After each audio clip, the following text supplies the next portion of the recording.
નમસ્કાર સાથી મિત્ર, આમ તો આપને રૂબરૂ મળી અને વાત કરવાની હતી, પરંતુ સમય અને સંજોગની પરિસ્થિતિને ધ્યાનમાં રાખતા જે રૂબરૂ મળીને વાત કરવાની હતી એની એ જ વાત આ વિડીયોના માધ્યમથી કરું છું. આપ સૌ જાણો છો કે ભારત એક લોકતાંત્રિક દેશ છે અને આ લોકતાંત્રિક દેશમાં ચૂંટણી એ સૌથી મોટો લોકશાહીનો પર્વ છે.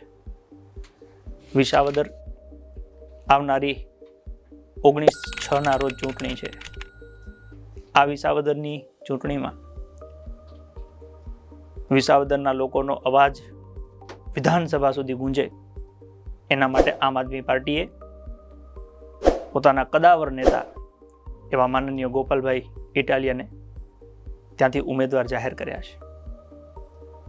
આપ સૌના બહોળા પ્રેમથી એમને ફોર્મ તો ભરી દીધું છે, પણ એ ફાઇટ જે છે એ આપણી છે. ચૂંટણી ગોપાલભાઈ લડે છે, પ્રશ્ન આપણા છે. હવે ગોપાલભાઈને આપણે સૌ સાથે મળીને જો વિસાવદરથી ધારાસભ્ય બનાવી અને વિધાનસભામાં મોકલવી તો એમની જે સમાજમાં દરેક તબક્કે જે ફાઇટ છે એને સાચી દિશા, યોગ્ય સ્થાન મળશે અને એ જે અવાજ, જે જનતાનો અવાજ છે એ આખા ગુજરાતનો અવાજ બનશે. નાના બાળકો થી લઈને અબાલ વૃદ્ધ સુધી સમાજના કોઈ પણ તબક્કાનો પ્રશ્ન હોય એના માટે ગોપાલભાઈ વર્ષોથી એક બુલંદ અવાજ બનીને, એક મજબૂત દિવાલ બનીને લડ્યા છે. પછી એ હરણીકાંડનો મુદ્દો હોય, મોરબીના પુલની ઘટના હોય, કોઈ બેન દીકરીની આબરૂનો પ્રશ્ન હોય, ખેડૂતોના ખાતરનો પ્રશ્ન હોય, મંડળીના પૈસાનો પ્રશ્ન હોય કે કોઈ પણ મુદ્દો કેમ ના હોય, વિદ્યાર્થીઓના પરીક્ષાના પેપર ફૂટવાના મુદ્દામાં જે માણસ કમલમમાં જઈને જવાબ માગી શકતા હોય, ગુજરાતના ગૃહમંત્રીને પ્રશ્ન સીધો પૂછી શકતા હોય, એવો આપણો ફાઇટર ગોપાલભાઈ ઇટાલિયા જ્યારે ફાઇટમાં ઉતર્યા છે ત્યારે એ ફાઇટ એમની એકલાની નથી, એ ફાઇટ આપણા સૌની અવાજની છે. ઇતિહાસમાં તમે ડોક્યુ કરશો તો તમે ફ્રીડમ ફાઇટર આવો શબ્દ સાંભળ્યો છે, સ્વતંત્ર સેનાની. તો ભારતને જ્યારે સ્વતંત્રતાની જરૂર હતી ત્યારે મોહનદાસ કરમચંદ ગાંધી, સરદાર વલ્લભભાઈ પટેલ જેવા વકીલોએ પોતાના વકાલતનો બહુ સારો વ્યવસાય મૂકી અને આઝાદીની લડાઈમાં લાગી ગયા હતા.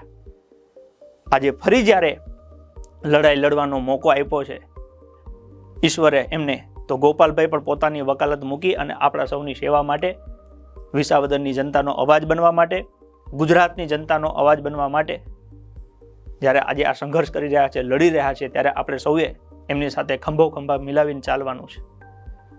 આપણે બહુ નાનકડું કામ કરવાનું છે. આપણે આપણો પોતાનો મત આપીએ, આપણને અંદરથી આનંદ થાય, એમનો અવાજ સાંભળીએ, એમની કાર્ય કરવાની શૈલી જોઈએ. આપણને કેશુ બાપાની યાદ આવે કે કદાચ કેશુ બાપા જે કામ કરતા હતા એ રસ્તા ઉપર હવે કદાચ ગોપાલભાઈ પાછા ચાલશે અને એ કર્તવ્યનિષ્ઠતા આપણને એમાં દેખાય છે.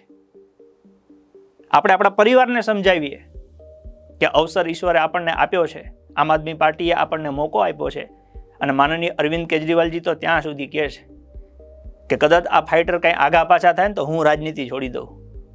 તો હવે આનાથી મોટું તો કોઈ સિમ્બોલ જ ન હોય. અને વિસાવદરની જનતા તો બહુ શાણી છે, બહુ હોશિયાર છે, સમજુ છે. ગોપાલભાઈ જેવા કર્તવ્યનિષ્ઠ માણસ આપણને વિધાનસભામાં મોકલવાનો અવસર મળતો હોય તો આ અવસર આપણે નહીં ચૂકીએ. આપણે પોતાનો મત આપીશું, પોતાના પરિવારને સમજાઈને મત અપાવડાવીશું, પોતાના ગામની જવાબદારી લેશું. જો આપને એવું લાગે કે હા સામતભાઈ અમે પણ તમારી સાથે આ મુહિમમાં જોડાયેલા છીએ, તો આગળ તમારા જે વિચાર હોય આપણે શું કરી શકીએ, હજી વધારે એવું શું કામ કરીએ કે જેથી વધારેમાં વધારે આપણી સાથે લોકો જોડાય અને વિસાવદરમાં ગોપાલભાઈને ભવ્યથી ભવ્ય વિજય પ્રાપ્ત થાય. આપનું સૂચન નીચે કમેન્ટમાં આપ ચોક્કસથી લખીને મોકલજો. નંબર તમને આપેલો છે.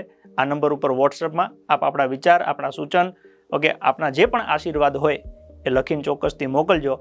હવે આ જવાબદારી એ મારી, તમારી, ગોપાલભાઈની, આપણી સૌની સહિયારી છે અને આ જીત એ પણ આપણી સૌની સહિયારી હશે. અને જે અવાજ વિધાનસભામાં ગોપાલભાઈના સ્વમુખેથી ગુંજશે એ અવાજ આપણા સૌ ગુજરાતીઓનો હશે. વિસાવદર છે એ પથ છે, પાયો છે. અહીંથી પગલું માંડી અને આપણે વિધાનસભામાં, ગુજરાતમાં પરિવર્તન લાવવાનું છે. આ પરિવર્તનની પહેલ આપણે અહીંથી કરીએ છીએ વિસાવદરથી. આપ સૌ મિત્રો દિલથી પ્રેમ આપજો એવી આપ સૌની વિનંતી છે. જય હિન્દ, જય ભારત.